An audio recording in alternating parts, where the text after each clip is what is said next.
Working on a MIKEN cuckoo clock. Now this cuckoo clock has got little birds that bounce back and forth, but I was just wanting to show you the cuckoo itself. Look how massive that thing is.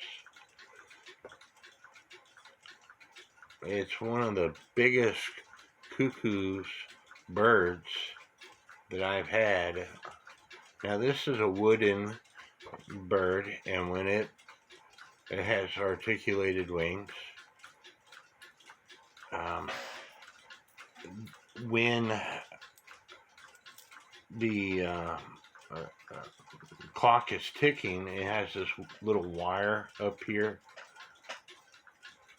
That little wire makes two birds in front of the clock rock back and forth like they're bowing to each other. The clock quit working on me, so I took the movement apart and cleaned it up. And mainly the reason why it quits work, because this wire that attaches to those two birds has to be just right in order for the clock to tick. But I just want to show you the cuckoo. That thing is massive. Let me put this thing back in the case.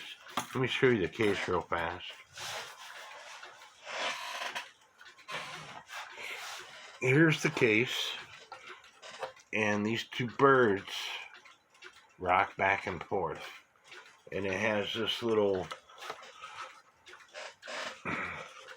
wire set up in it. Let me see if I can show it to you, where this wire here attaches to the top of that wire in the movement, and it has to be just right in order to get the clock ticking.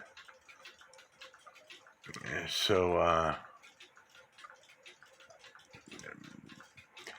MIKEN was ingenious in the way they built clocks, but these also are a pain in the butt the way they are built. So let me put the movement back in and show you what's going on. Stand by. So you have to get this wire adjusted just right, and it's not like a farmer's daughter clock. It's a whole lot harder to adjust them because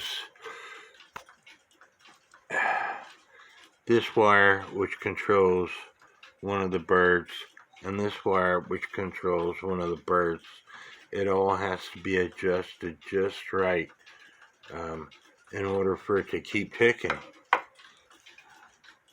And I don't have it quite adjusted right. But I'm working on it.